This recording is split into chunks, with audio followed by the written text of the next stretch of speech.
when maybe others cannot.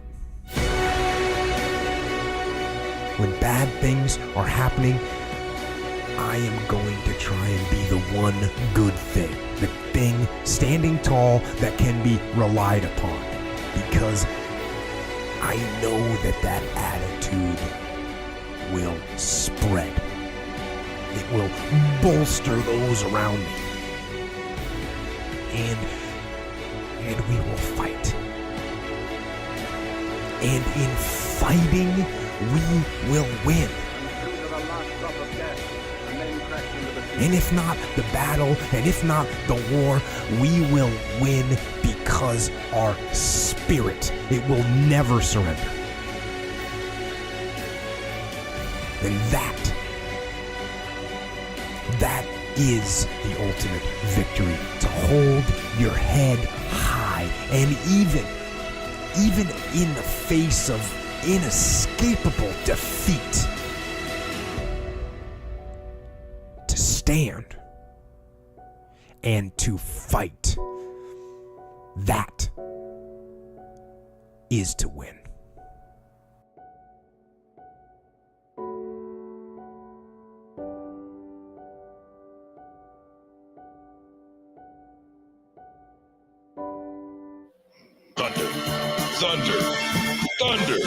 Thundercats! Get the fuck out of here! Oh, what is going on, ladies and gentlemen? Welcome to another Winning Wednesday. I'm your host, as always, James, and joining me is my portly fellow friend, Mr. Garrett Goldsberry. What's going on, dude?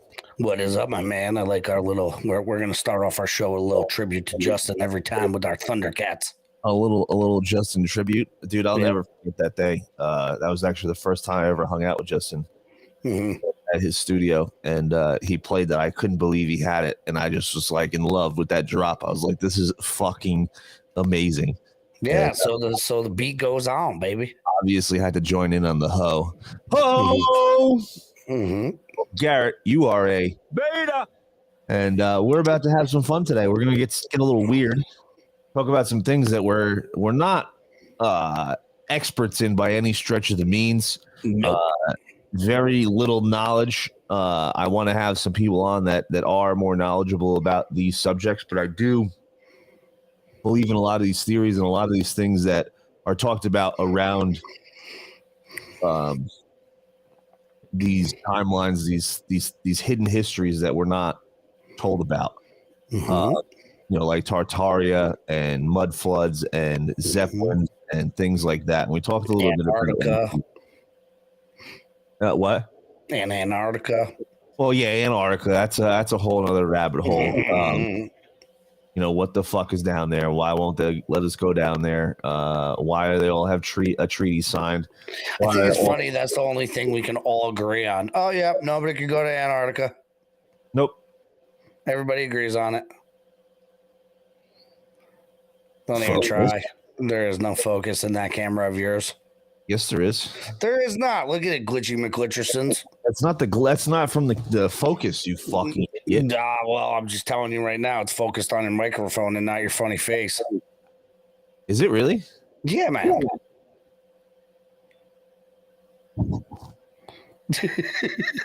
There you go. When you got up close, it focused on you a little better. I had to hit the touchscreen. Oh, is that what it is? It was focused on me and not the microphone. Still ugly as hell, buddy. Don't worry about it. You piece of shit. So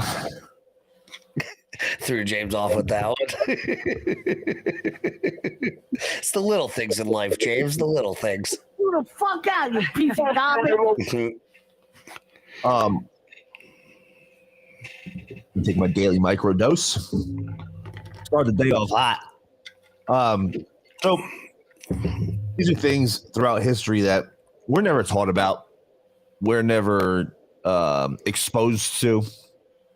It's as if none of this ever existed, never happened, and it's something that we never talk about. But I don't know about you, Garrett. I don't know about you. But me growing up, and still as an adult, I look at older buildings, older architecture. Let's not get into the World Fair and all that yet, things that exist today. like St. Patrick's Cathedral, for example, in New York City, something that's close to us. I look at that architecture, and then I look around at all these buildings. I say, how the fuck did they do this back however fucking long they did it in the 1800s or 1700s? Yep. This perfect, beautiful masterpiece of a building that no architect today with the technology that we have today could rebuild. Why are we not taught? And that's my biggest thing. Why are we not taught about that part of our history? Like, we're only taught about World War II. We're taught about the Revolutionary War. We're taught about World War One and the Civil War. We're not taught about history in the aspect of like how they were able to do certain things. Well, there's always the theories and the you know, especially surrounding the pyramids, how they were built and all that other stuff. But you know, they don't understand. A lot of it is just theories, right? What is it? What does it do? What are they for? How did they do this without any heavy machinery? And now, and the other thing is, like, you're seeing, you know, buildings now that are not built as, you know, beautiful or artistic or anything anymore, because it's like, you know, cost effective. We have better products, better insulators. We have lighter stuff. We can do this. Isn't there a saying, Garrett? They don't make them like they used to. Isn't it like a very common saying? And it's more true now than ever. Like, you used to be able to buy a refrigerator, and that shit would last you your entire life. You would have your grandma's refrigerator still in like your garage to keep your beer cold from like 1950. Yeah, dude, I'm not even joking. And like the compressor would get weird, and you just like kick it, and it'd be like back on. And it would fucking work, and it would run, and it was small, but it would work and run. And today, they build things to break. They build things so they last you 3 to 5 years, and then it breaks, so you have to buy a new one, because these people realize that if they build you well-made, well-manufactured they only have that customer for so long. You only get one customer instead of a repeat customer, which it never made any sense to me, because I'll tell you right now, you may not have repeat customers, but if there was a company that came out and was like, and they actually built something of quality, like that would last a long time, like they did, and they'd get all the customers. They you know, they built stuff that lasted, and it would have that name where like how it used to be, like made in the USA. You'd be like, oh, I'm gonna buy that over the made in China shit because it's gonna break, so on and so forth, right? So, but you know, like there's that catch-22, but at the same time, like with all the green and less waste and all that stuff, wouldn't you want to build products that lasted longer so there wasn't as much waste in the world? Oh, without a doubt. I mean, they don't give a shit about waste in the environment. No, come on.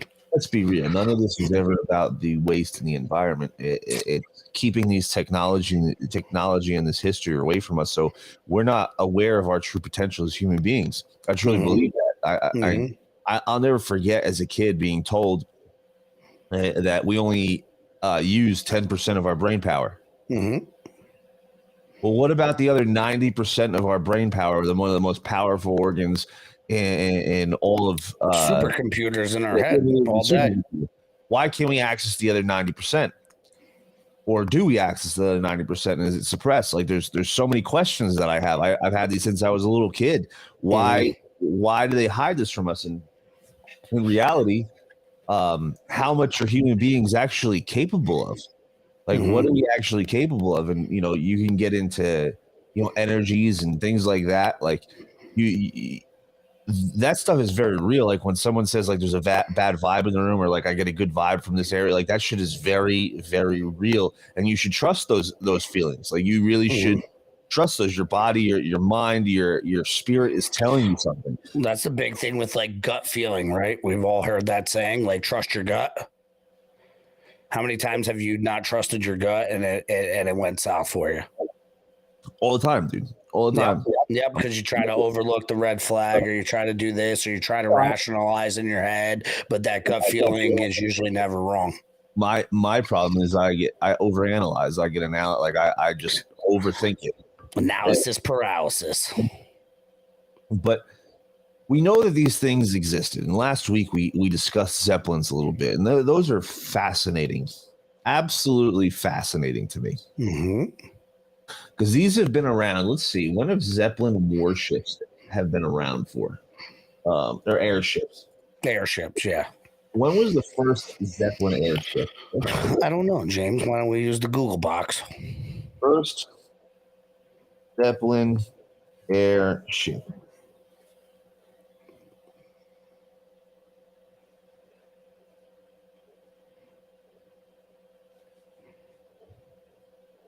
Zeppelin LZ-1 was the first. It was flying in 1900, dude. 1900. But on the other fact, they said they, there's been talks about Zeppelins being around since the Egyptians, and that's how they traveled. There is talk that is a Wikipedia site, so that who the fuck knows? Exactly. On Zeppelin, it looks like a fucking UFO. What's that? Oh, this is the first one. A picture. Yeah, so this one, Howard Griffin's steam-powered airship flew in 1852. Like this. You got a picture of it you can bring up for everybody? Yeah, hold on. Come in here. Here we go. Here we go. Look at this thing. Yeah. That's an odd shape. Just like a UFO. Wow. 1852. Well, that's the other wild thing. Like, we're talking about like lost technologies and things, how they don't build them like they're used to. Like, there was electric bikes and steam powered stuff back in like the late 1800s, mid 1800s, early 1800s. Like, people were on like those one wheeled bikes, like ripping around on motors, doing that type of stuff. You had the Zeppelins flying around and making intercontinental trips and all that other shit. Like, it feels like we've gone steps backwards, or we're being throttled for a certain reason. Well, first off, the Hindenburg happened shortly after airplanes were really starting to become a thing. Yep, and the dirty jurors, nonetheless. I actually was always fascinated by how quickly airplanes evolved. Like, literally, we couldn't according to the history that we're told about the Wright brothers, we couldn't fly. We had no man flights whatsoever. Never existed, never happened. Meanwhile, Zeppelins had already happened. So that's what I was wondering, right? Like, Zeppelins were around before airplanes, correct? Yes. Okay. According to this guy, he flew in 1852. Well, when did the Wright brothers do their thing? 1912. 1912, right? So on Kitty Hawk Hill or whatever. Yeah. So that's 60 years prior. They've been ripping around on Zeppelins. So my whole question is, though, think about this. 1912, World War I was 1914. IRS and the Fed, 1913. But then from there, I don't think there was many planes in World War I, if any. No. Sure, there was Zeppelins. Yeah. Sure, there was Zeppelins, but I don't know if there was any planes. But World War II was literally only 20 years later. 25 years later. Yep. We had fighter planes by then. Airplanes went from like these paper mache fucking things, rickety things that were flapping their wings like birds, to fighter jets in World War II, where they made movies about it with Pearl Harbor, Ben Affleck doing the chicken, doing these high-powered, they're suicide bombing Pearl Harbor. Literally within 20 years, they got from literally paper mache technology. Like, look at the first ever plane. Look at this fucking thing, dude.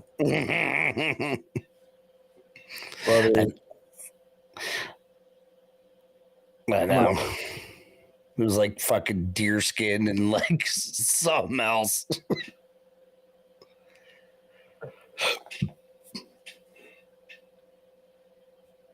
Images. Here we go.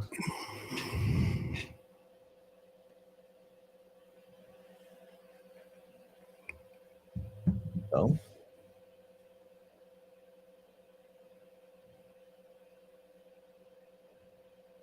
Why can't I just open this?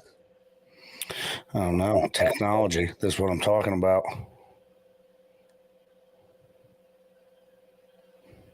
Look at these things. This is the fucking plane. I know. It's like balsa wood. It's like it's balsa wood and like animal skin. It's like tarp. It's literally like tarp. And then literally, let's see. Let's check planes. World War II airplane. World War. I mean, I. think about it. They dropped that giant bomb, right? On Hiroshima and Nagasaki, right? I'm saying that right? In World War One. There were biplanes in World War One. Literally within years, they had biplanes already made. Yep. Look at this. That could carry things. But this was like only 2 or 3 years later, and the technology, propellers, like these planes. Because remember that first manned flight was only like what 15 seconds. It wasn't like a long flight. Then all of a sudden, a year or two later, we're flying planes like this with machine guns attached to them, and they're flying full missions. I know. Like here's a World War One plane. Imagine being up there though, like dead ass. Like imagine being up there in these fucking things, in these little buckets. Dude, you're open to like the elements. Yeah. You're just like the Red Baron with his goggles and his hat and Yeah, like this guy right here, the Red Baron. yeah, That's what I'm saying. That's what I'm saying. Like these planes quickly advance. The technology advanced so quickly from what the Wright brothers did to this within the matter of a couple years. Mm-hmm. They were able to fly extended periods of time. They were able to fly to different nations. Then you go to planes from World War II, and you got full-blown fighter pilots. Like, dude, these are fucking badass. Mm-hmm.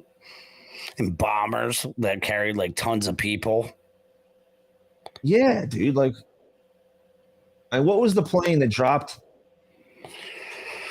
Look at this Big thing. boy. A plane in World War II. Yeah, it's the bombers. And we started out. And you had a guy on the bottom with a turret shooting. We started out with some tarp and sticks. Literally 20 years earlier. Well, I think the more amazing thing is like think about from the time the electricity and the plane was invented, how much technological gain we've had in the past 100 years to like the thousands of years prior. Like all of a sudden we just got that smart, and they're like, oh, well, it's because human might be mushrooms, and they might have done this, and might have done that, or did we find? Because I mean, what were the Nazis doing all during World War II? Hunting all over the world for hidden secrets, hidden technology, everything else. Building UFOs. Yes. The Bell, right? The Bellcraft. Mm-hmm. Looking for portals and stargates and, you know, all that stuff, and looking, and they took it serious, like looking through the Bible for artifacts and everything else. So, you know, and then we took all those people and we got them, and then you got to think about it, you know, then all of a sudden we were in space a couple of years later. Yep. That's the craziest part. We went from like wings, like deer made balsa wood to landing on the moon. Which was fucking fake and gay. Very fake and gay. But it is very interesting that is the case, that the Nazi, like, people forget, or not forget, people probably don't even know, just unaware, that the Eiffel Tower, the Empire State Building, these were buildings to power up Zeppelins. Like, they were literally meant as power sources. And power the pyramids stations. as well. Pyramids as well. Power stations. Were power stations for these Zeppelins. Mm-hmm. Like I didn't find that out, I want to say, until like 5 years ago. Yeah. Like, I didn't know that those are like, I knew about Zeppelins. Yeah. But I did not know that the Eiffel Tower was a power station. Well, I mean, if you want to look into it, like the New Yorker where Tesla lived, like they've done like whole like documentaries, like going into the basement where his laboratory was, and they said it was like just a giant power source. Like he was making it like a giant power source. There's all I don't know if I'm using the correct words, but like actuators and all this other stuff. So like he could power up the building, power down the building. They were all built with those points and tips on them before radio and all that other shit, This is a picture from the Smithsonian Magazine of the U.S. Navy Zeppelin powering up on the Empire State Building. So what are they powering though? Isn't it like hydrogen? Or helium or whatever. Here's the ship that we showed last week. Yeah, look how massive those things are. Huge. And you look at all these old pictures. Like it's funny because like in this old picture, right, you could see some clouds. I know, dude. Like just in the past, 30 years, we've gotten used to like, oh, there's lines in the sky. Dude, there's no fucking lines in the sky. Every time there's lines in the sky, it rains 2 days later. Like, I am like the best weatherman. I'm like, they're crisscrossing the sky. There's going to be rain in about 2 days. They're literally modifying the weather, and they're poisoning us on a daily basis. So now, so with that being said, because now it was crazy chemtrails, blah blah blah, and it's like proven, it's out there. They have the data. Weathermen that were like, yep, the chemtrails are real, etc. Like you always get the question, well, what's the end game? Why are they poisoning us? Why would they do that? Why are they manipulating the weather, etc.? Why? Well, you get people that ask you that all the time. Like, why would they poison us? Why would they do that? Why would they change the weather when like their whole issue is climate change? And I'm like, well, see how they control everybody through climate and natural resources and everything else. It's a multifaceted conversation. Creating natural disasters, decimating economies, depopulation. Mm-hmm. There's a lot of reasons why they would do something like that, but it's fascinating to me. Like, dude, this was like during times when you could take photos. Like, look at how big that thing is, and I'm sure there are still people alive today. Not many, that have seen a Zeppelin in their lifetime. Yeah. I don't know when they stop riding them things. Very small handful of people. But really think about this, dude. What always boggles my mind is how quickly history gets forgotten. Mm-hmm. It's like this happened. Like my grandmother was born in the 1920s. Mm-hmm. She's no longer with us. But these were around in the 1920s. She grew up in Brooklyn, New York in the 1920s. Yep. And these were around, and like when I was just a kid, like on the street over there, and like, oh, there's a Zeppelin, like a plane. When I was a kid and she was around, I didn't know enough to ask her. Like, I didn't even think to ask her if she's seen any of these or like what she knows about them, which she probably didn't know much, to be honest. Mm-hmm. She's a little old Italian lady who was just, a great, amazing woman, but didn't, I don't think she paid too much close attention to history. I wish, honestly, I'll tell you right now, who I wish I got to pick his brain? Who's that? My grandfather, her husband. He died when I was 3. He was an intelligence officer in World War II. The Army sent him to Stanford, like the whole nine. And I would love to pick his brain. And I'm still like, there was some things that when my grandmother died that we found that were my grandfather's, but I don't think I saw all of it, and I wanted to really dig through like my grandfather's military paperwork and like all the things that because I know he was in intelligence in World War II. I just don't know to what capacity and what he did. but he was a historian, huge history buff, like loved that kind of stuff. And I guarantee if I got to pick his brain, he'd have some cool things to tell me. Yeah, that was like my dad's father too. He was in World War II. He was like 16, came out of the orphanage, lied on his certificate, got into the war, was in the Navy. Like I have his Navy uniform, and it looks like one of my kids could be wearing it. That's how small he was. Like it was insane. And then he worked for Western Union for years, and he was setting up the missile silos and wiring them and doing all that stuff. And he would go places for like weeks at a time, not be able to tell my grandma where he's going. And he was working doing that, but he was big into research and history, put himself through college, everything else. And I'm sure we would have some crazy conversations now. Does that not look like New York City to you? I can't see it. It's a little small on my end.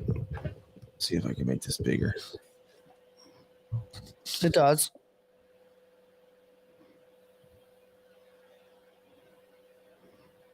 Does that not look like New York City to you? It does. Is that not a Nazi Zeppelin? Yeah, but I don't know if that is New York City then. That's what I'm Flying. Let's see what it says.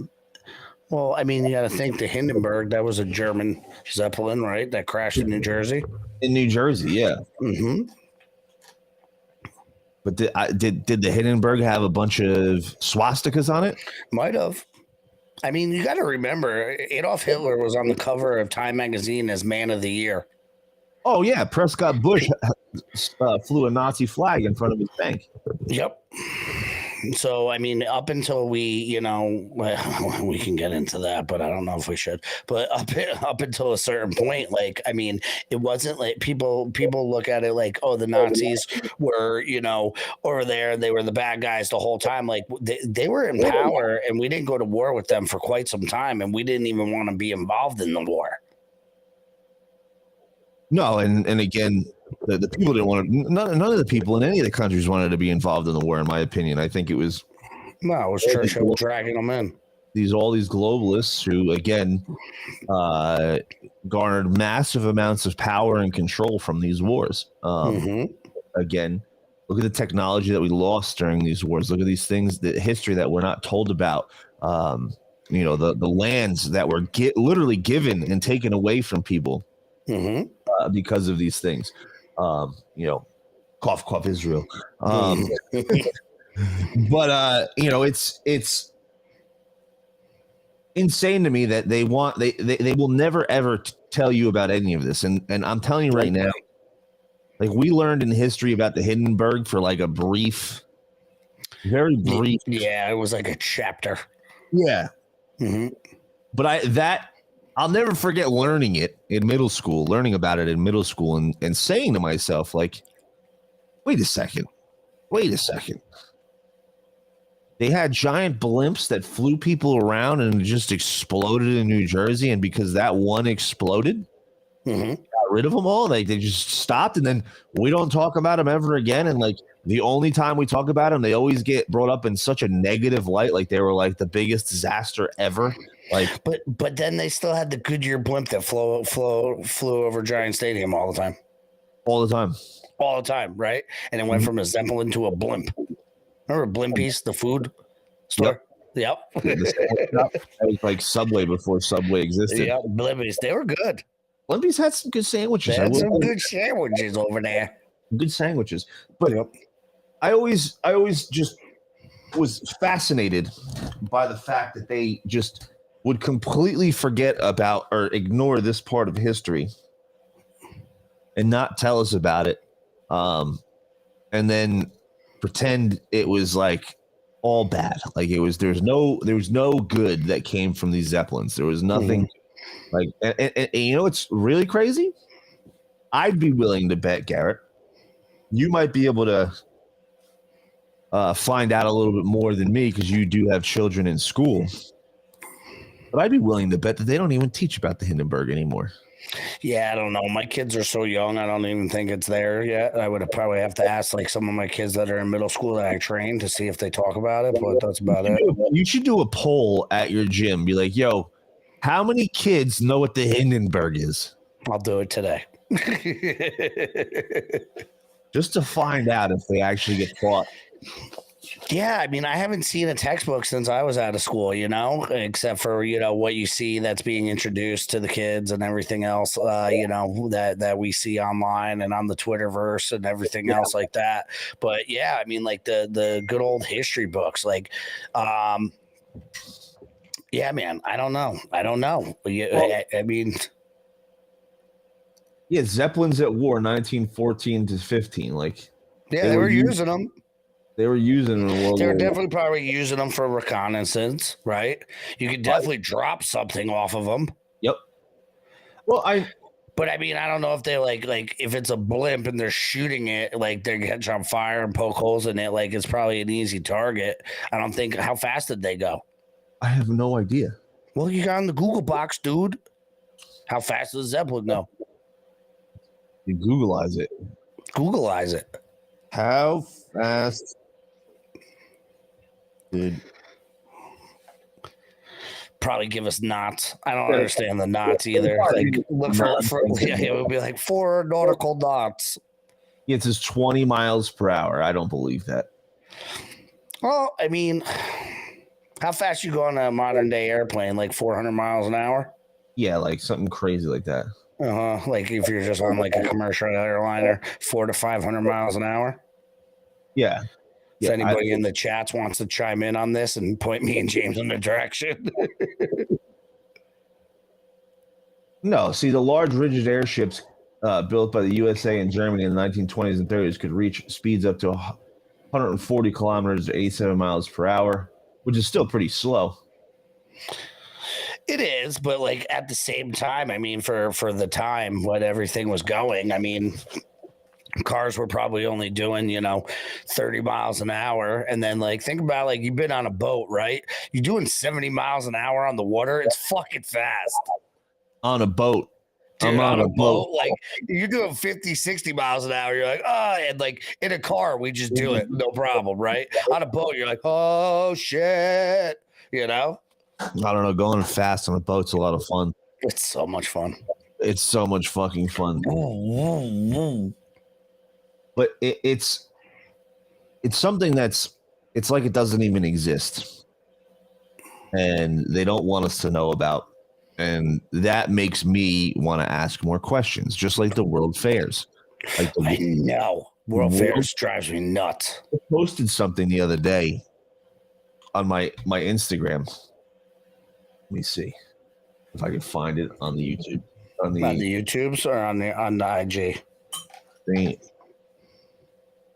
Lewis.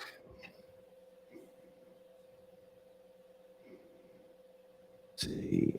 It was mind-blowing what I was looking at compared to today. So, no,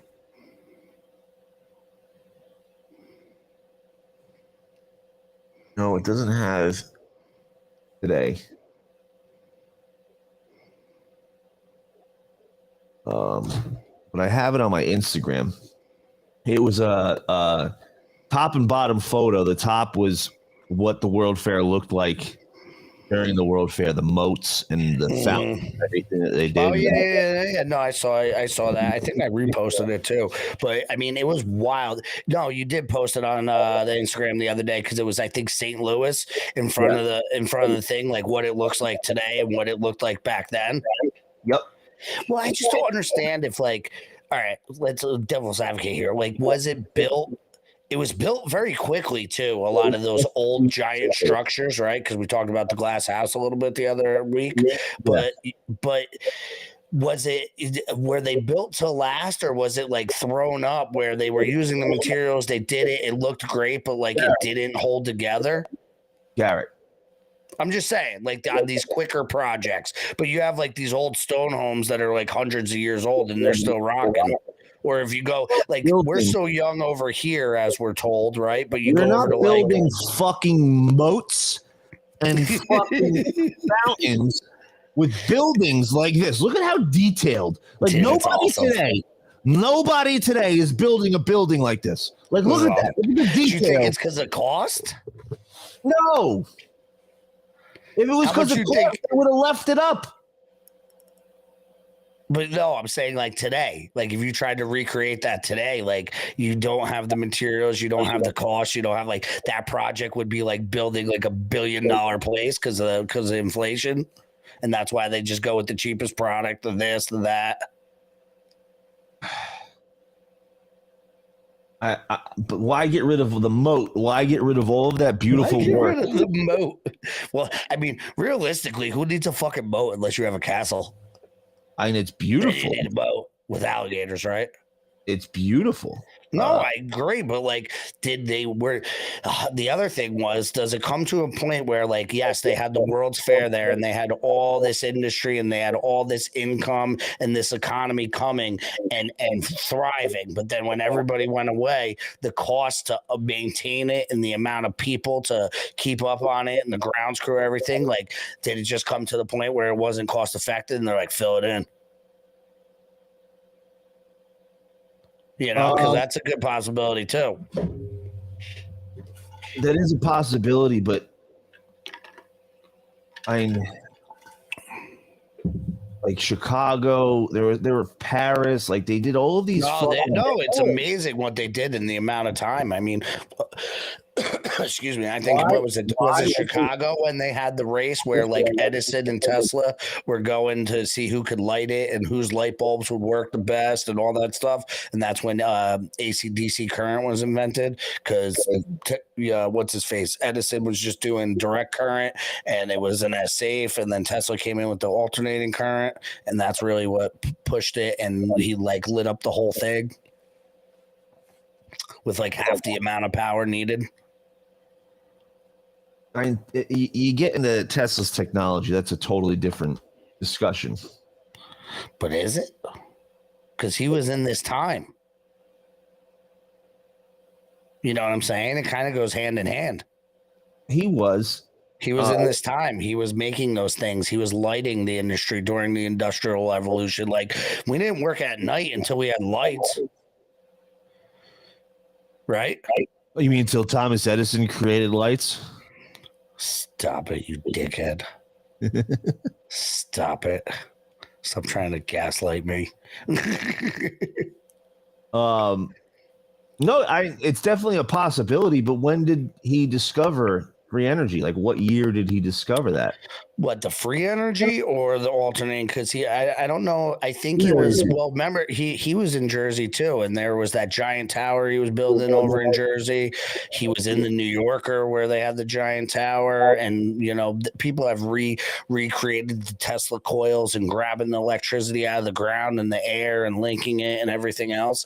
So I mean, I don't know, dude. My theory on the free energy is like, how do they? I try to explain to everybody. It's like, how do they control us? Through natural resources for energy to fuel our cars, to fuel our homes, to fuel our food, to fuel everything, right? If we found out that like we didn't need all that, we could just grab it out of the air, what control do they have? Right? Yeah. That's the issue. Like, Garrett, this is not. They have full generators running right now. So the guy me and you were talking about, because we were talking a little bit about the mud floods, right?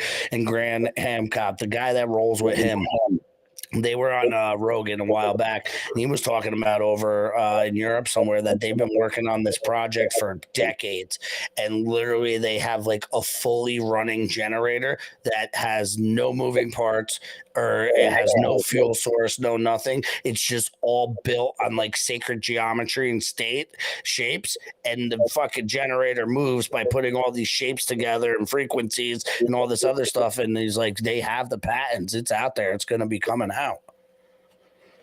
Well, they've been had the patents there, Garrett. It's just they don't want to release it to the public. They don't want us to have access to this kind of technology because, again, even look at what they're pushing on us, the electrical cars, right? Like, this is Chicago, by the way. This is not like, where in Chicago does this happen?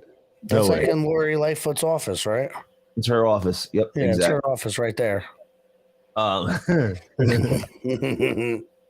Think, what the fuck? There's no way.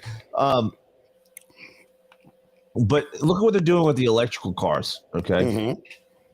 Look at that in Chicago. This is in Chicago, dude. Mm-hmm. They're not. They used to be glamorous, and like think about even Detroit, like when the cars were built there and all the Chrysler Detroit was the buildings and all that. richest city in the world up until like 1952, right? Yeah. You know that, right? It's like the richest city in the world. Now you can go buy a house for like $32. And it's covered in vines. It's a multi-million-dollar home that's just dilapidated and falling apart. Yep. Look at what they're doing as far as the electric cars go, Garrett. Look at how that's playing out. They're telling us one thing, that, oh, this is going to help the environment. It's going to be good for you. It's cleaner energy. We don't even have a grid that can support it. No, we don't have a grid that can support it. We don't have a grid that can support it, right? It's impossible to get a grid that'll support it. But again, the amount of child labor for the batteries is insane. It's not free energy, and what they're not telling you is it's still fossil fuels. Like, you're still charging your car on your house electric grid. Like, and what are they attached to? The electric power plants. Yeah. And hydro plants. I mean, I guess that would work. Or nuclear plants. Like, something's still the source of the electricity. Like, electricity doesn't just ta-da. They don't tell you about how they get the materials to make these electric batteries, the cobalt, and the lithium. And we had a great meme for this. Let me see if I can send it to you real quick and you can figure it out. And we've done a lot of coverage about what goes on in the Congo and Africa, where these dudes are literally climbing down mile-long tunnels and caverns in the dirt in these places, and they're making it on a good day $6 a day. On a good day, I know, it's insane. Meanwhile, China and the United States are making billions and billions and billions of dollars off of this technology. And let's keep it real. It's not free energy. No, nothing. Energy all around us. There's energy all around us. Everything that we're like talking is energy. The wind is energy. Like, all of this is energy. And it's around us 24/7. And we see, like, well, it's frequencies and vibrations. Like, everything has this. Even this table in front of us, like your table in front of you, like it has a frequency. It has a vibration. Yep, absolutely. And the entire world can be powered by this, and they hide all of this technology from us for a reason. Again, think about it. I say all the time on our show. Free energy is a technology that would change humanity and civilization forever. Because, most people, when they think about free energy, they think about their own personal life. Like, oh, I won't have to pay my gas bill. Oh, I won't have an electric bill. Oh, I won't have to, all these expenses that go along with your personal life that you have to spend money on, tens of thousands of dollars a year to survive and keep the power on at your house. But you don't realize is the effects that it's going to have on everything else as well. Well, many people don't realize, I should say, because some people, I'm sure, can think on a high enough level to realize that, hey, wait a second, farmers, what's the bulk of the farmers' cost? Fuel, energy. Oh, wait a second. Throw that out the window. We don't got to pay energy no more. Well, now with all the equipment, the technologies we have, what's the bulk of their cost? Fuel. No, transportation. Taking the fuel out, like it's already, now we have free energy. Free energy. What is the cost that farmers have if energy is now free? Labor. Most labor, but most of it is automatic now. Like, most of the farmers, they have machines that do a majority of the work. A lot of them do, especially in the big scale operations. A lot of them do. Like, no, I was watching this small Iowa dairy farmer, and he's got a robot that milks the cows for him. Like, yeah, they got the thing they put on. No, he doesn't even have to put it on. The cows walk in themselves when they want to get milked, and it does it for them. Like it's That's crazy. completely automated, dude. And he just owns. Talk about my udders, bitch. I love his account because he just owns vegans who attack him all day. It's fucking amazing. He's like, oh, he's fucking great, dude. He does like give him a shout out. Who is it? I forget his name. Let me see if I can pull him up. But he's fucking awesome. Let's see. He's from Iowa. Let's see.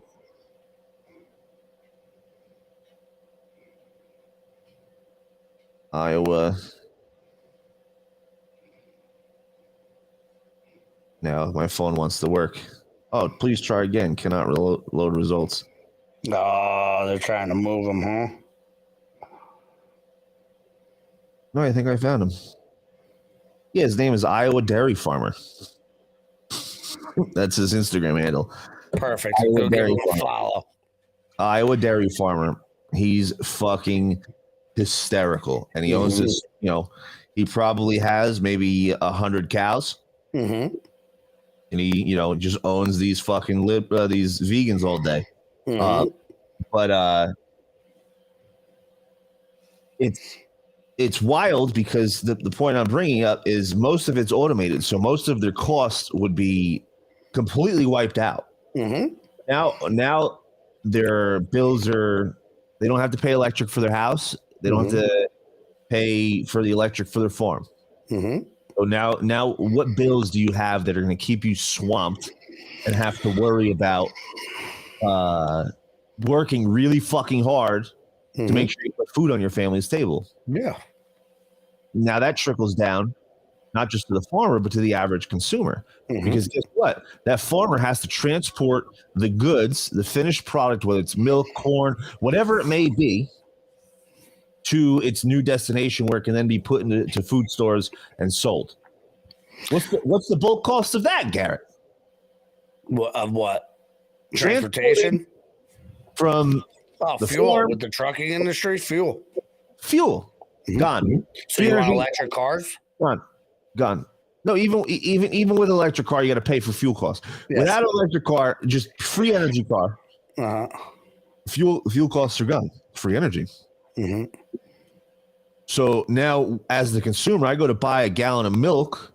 The farmer doesn't have to pay fuel costs. The farmer's costs to make the milk are way down. To ship the milk are way down, literally pennies. Now, in the store, for me as the consumer, I go in there, I go to buy it. It's now $1, $2 for a fucking gallon of milk because it's next to nothing to make. It goes with literally everything that we eat and drink and consume that's healthy, not processed and garbage. All of that's out the window. So now the costs of our goods are way down.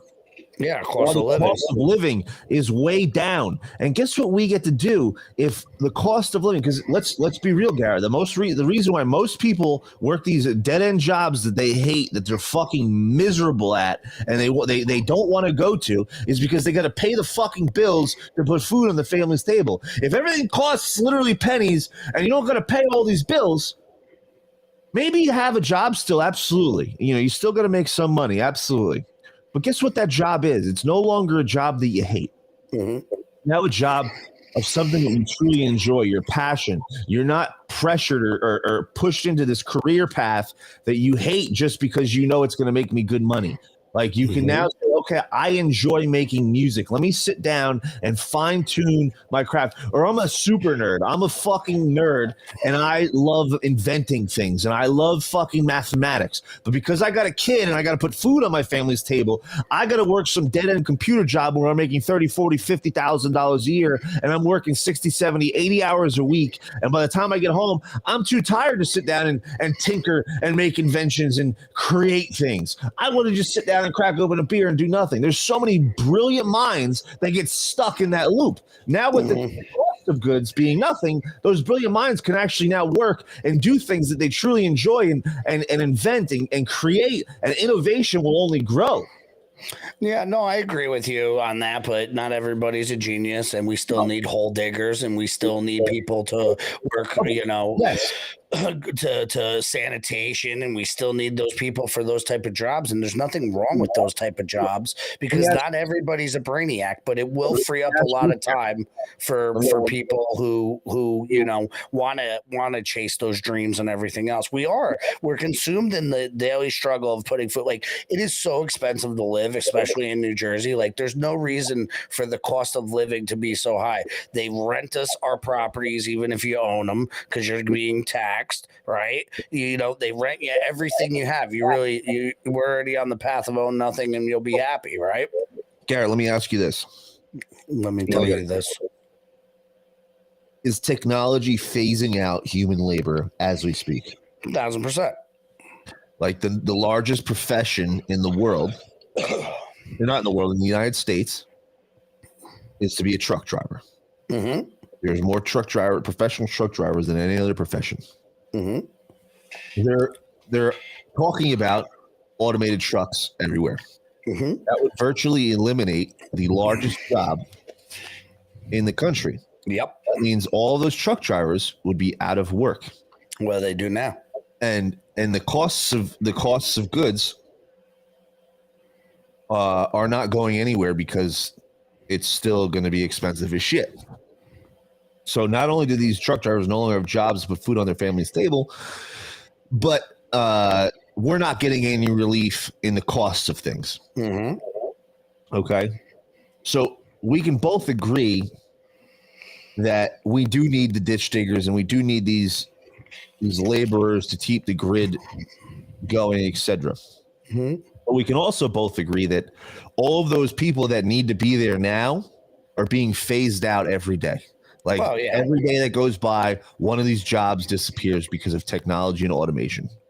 So that's an inevitability, Garrett, that automation is going to take over these jobs that we are sitting here saying, oh, we need ditch diggers. We need people that are going to do this, that, and this. We're slowly being phased out and maybe phased out. That opens up another conversation of like AI. Is it a good thing or a bad thing? I don't think it's a good thing, but this is where we're headed because that's automated, right? 100%. But it's reality. It's without a doubt a reality that we're facing. Mm-hmm. Now, if because a good truck driver, I don't look at it, that's a skilled labor, like a guy that can like multi-drive these hundreds of thousands of pounds and cranes and moving them and tying them and fit them in spaces, everything else. That's a skilled labor to me. It's not just like sweeping floors. Computers will replace those jobs in our lifetime. Mm-hmm. And if we continue on this path, the average human being is fucked. And I always see these debates with people talking about, like I saw a debate with cuck Ben Shapiro and Tucker Carlson. And they were talking about exactly this, the truck drivers and automation and what that would do to the economy. And again, these are things that are almost inevitabilities, Garrett. Like it's like, we may not want them to happen. We may think it's a bad idea, but they're coming. Whether we like it or not, it's coming. Yep. If they gave us something like free energy and that happened, humanity will be okay. Humanity will be all right because we're not being bogged down by all these energy costs and bills that we're paying. We're able to survive and actually do things that we truly enjoy to do. Whereas if they continue on this path, we will be fucked.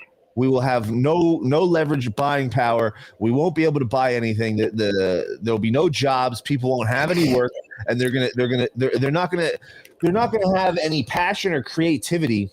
Yeah, even with all this stuff, though, if you don't have the right people in charge, it don't mean shit. Of course. You can have all the free time in the world, but if you're in the gulag, it don't matter. Absolutely, that's a whole different conversation, Garrett. I'm just specifically talking on free energy. Now, there's two different mindsets that you'd have in these scenarios. If the technology takes over and there's no jobs and no work to be had, and things still cost $1 million gajillion dollars like they do today, people are going to be hopeless. People are going to have such a negative feeling about life, about what's going on. Now, flip that. We have free energy.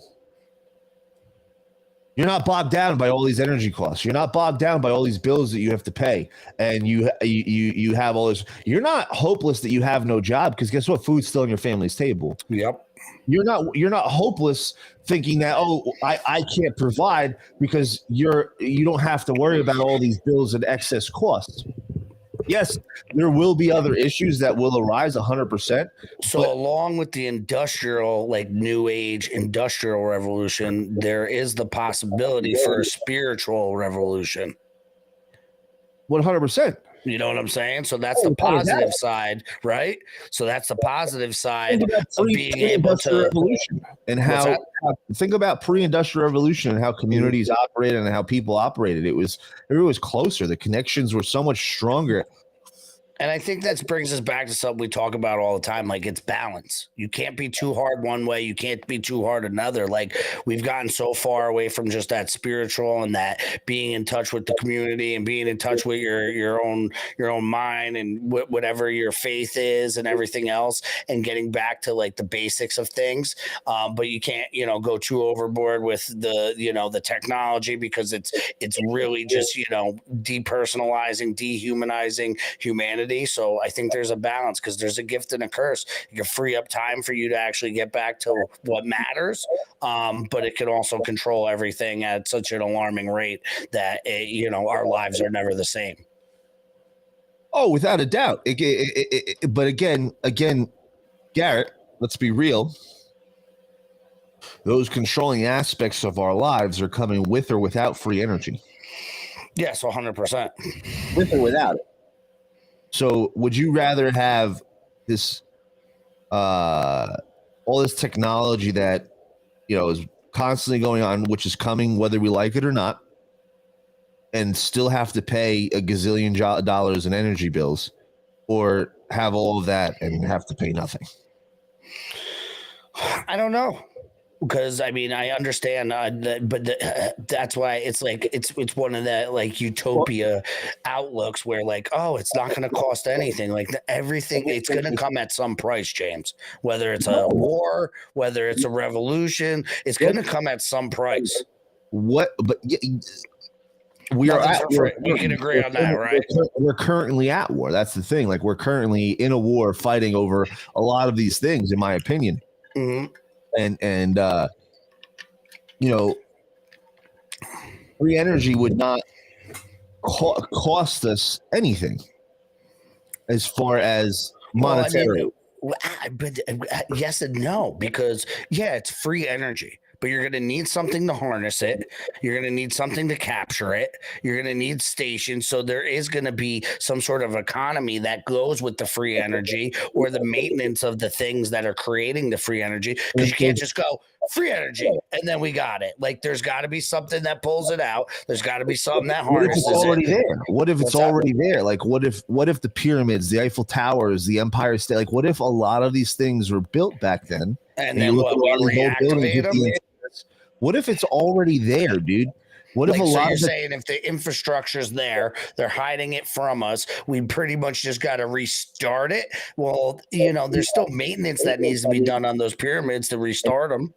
Well, again, this goes back to our automation conversation. Everything is going to be automated at some point. You won't pay somebody to maintain these systems. It's absolutely, it will create some sort of economy and there will be jobs, but there are people that like imagine someone told like that loves the pyramids was like, yo, I got a job for you. I'm going to pay you to help restore the electrical current through the pyramids. Do you know people will be signing up to do that? Oh, fuck yeah. Dude, they were saying something ridiculous about just the shape of a prism. I saw something actually today where they were like putting a prism over a bed, and then they had the crystals at the top, or like whatever metallic metal that they, a big thing is copper, a conductor, and how they did it for energy and whatnot.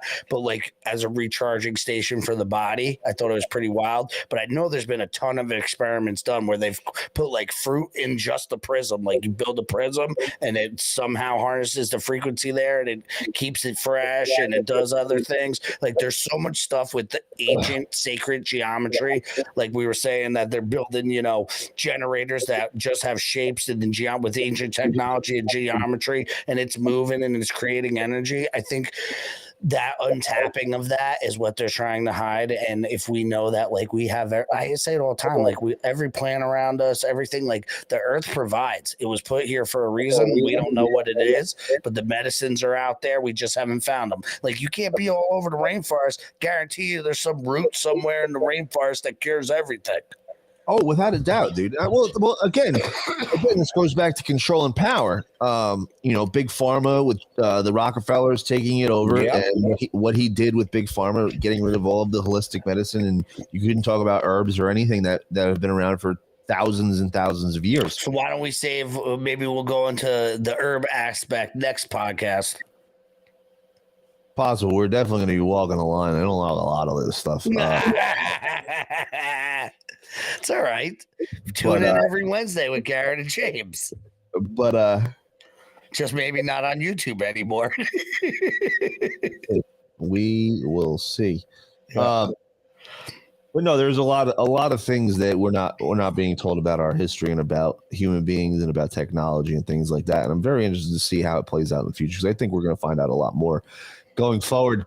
But Garrett, it was a great Wednesday. We'll be back on next Wednesday. I'll be back on Friday with my man Alan Jacoby. If you missed our episode yesterday, we had the Mostly Peaceful Latinas on, Bella and Linda. That was an awesome show. Go and check that out. Those two beautiful ladies are unbelievable, dropping red pill after red pill after red pill. So go check that out. Check out Garrett's show, Sergeant and Samurai, and check him out with the captain from Two Doomed Men. We appreciate our sponsors, My Page Cigars, Kush Creams, Serious CBD, and we'll be back next week. Until next time, guys. See.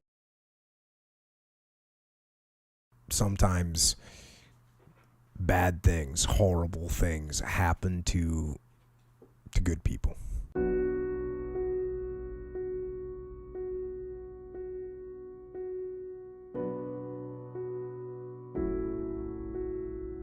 I don't know why,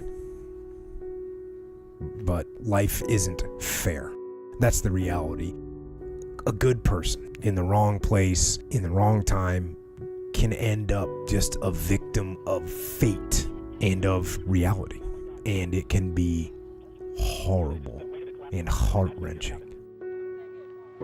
But when those bad things happen to people around you, what are you going to do? How are you going to lead? Are you going to get angry? Are you going to get frustrated? Are you going to lash out at people? Are you going to start going down the spiral of negativity? Are you going to let this horrible situation dictate the way you feel and the way you handle it? Are you going to fall over and fall down and fall apart? Or are you going to lead?